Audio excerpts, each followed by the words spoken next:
So what government can do is to use intelligent means to do price stabilization, similar to what Joseph did in Egypt. If I'm in government today, price stabilization through surplus buyback is one of the things I'll be considering. Majority of government programs in agriculture, and if you had asked me this question 2 years ago, my answer would have been different. But having played in the sector and seen what I've seen within these years, I can tell you this for free.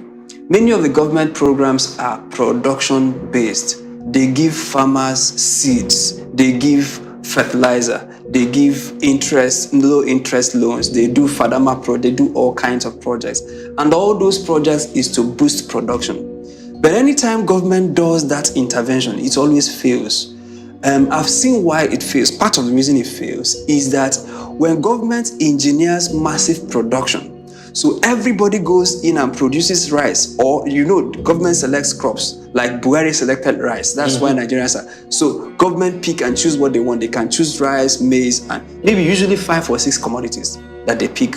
So when government engineer massive production of those commodities because they feel what it can do, when the farmers go and produce it, you have produced your rice, I have produced my rice, he has produced his rice, everybody has rice. And there is a glut in the system. That's why we lose 60% of all that we produce.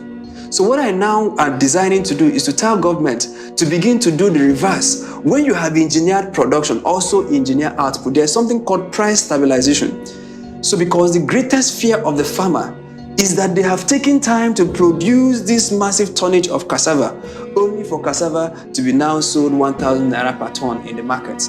That at the end of the day, you can't even cover your cost of production. So what government can do is to use intelligent means to do price stabilization, to do similar to what Joseph did in Egypt. To say, when you have brought in excess grain, Nigeria knows the amount of grain we eat per time. But when we have now harvested maize, we should be able to measure what is the excess maize we are pushing into the market. The government should have a program to buy them back and put in those silos. If you go to Ibariam today, you will see a government silo that is there that is supposed to store grains, but there's nothing there. So what I expect government to do is that every harvest period, the government is not competing with the ordinary man, because if government starts competing with the ordinary man, the prices will go up. But what I'm saying is that the government can buy what the farmer is not able to sell, so that the price is a little bit, not government pegging the price, but allowing playing intelligently within the forces of demand and supply to at least offer a little bit of price stabilization. Now, I know how much it costs me to produce food per acre of land. What I can't tell you is how much I will sell it. Because now if I produce, it depends on whether other people are producing. That depends what the output will be. But if government can say, whatever the issue is, we know the baseline cost of production. Let us at least make sure that this farmer is able to get back his baseline cost. And we can do this by taking off those excess produce. Government can store it. Government can add value to it. Government can, process it. Government can even storage of grains for the rainy days. Because usually after that small season of glut, what happens is scarcity. So if government can buy during season of glut and then gradually release it back to the market, not giving people free rice, but at least taking off that cushion, then bringing out that rice gradually. But what happens is that we produce all these things, allow all of them to rotten, then during the scarcity we now import from other countries. Yeah. So if I'm in government today, price stabilization through surplus buyback is one of the things I'll be considering. So I am not all for engineering more production when we don't have capacity to take off all that we're producing. Nigeria, yes, has production issues. We don't produce enough. But even what we produce, because let me tell you this. So you have gotten, say, 20 million from Fadama, and you produce the rice. And you have produced these acres of rice. You didn't make any mistake, sir. No mistake whatsoever. But then the same other people got that same loan from Fadama. So there is this new renewed, let me borrow government's word, there is this renewed interest in rice farming. What that does to people is that we all bring rice, and the laws of demand and supply will crash the price. Sometimes when those farmers default on the loans, it's for no fault of theirs. Is that no matter how much rice you sell, you will not even make the 10 million back. Sure.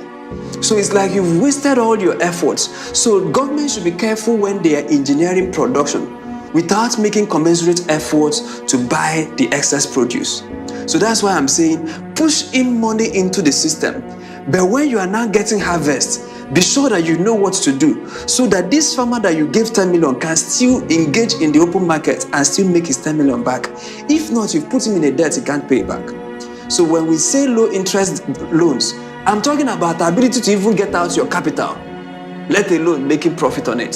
So you see the problem now. So that's why people who are into policy making has to think clearly from end to end to see what it is that they are doing. I encourage government, of course, I will need a lot of loans, I will need a lot of money, but when I've gotten this money and then I've spent 100 million to produce food, and then no matter what I do, I'm not able to sell it for 100 million because there are other people who have that food. Then sometimes the market is not able to take in what you are producing. What happens? And then do I have the immediate capacity to process or preserve? Where that capacity does not exist, then I will lose 60% of my produce. So if I have produced 10 tons of vegetables or perishables and I lose 6 out of those and sell 4, I can't pay back the loan. So that's why I'm encouraging government officials to look at this, engineer production, but then also go at the end of it to take those excess produce and then store them for just a few months, because the farmers, they don't have the leverage to store. They can't preserve it. They can't preserve the tomatoes. There was a time, I think it was Premium Times that reported that farmers in Gombe were begging people to buy baskets of tomatoes for 800 naira, yet they couldn't sell it, and they have to go to the waste. Because they can't take it back. There will be a lot of transportation. The last plantain season, I saw it in the supermarket. Plantains going all to waste. You see it. So after you have engineered this production, but the man is not able to convert it to money, then if he makes 2 consecutive losses, he will go to another business where he will not make those losses. So I think that conversation has to be heard. So, so a lot of strategic thinking needs to go in.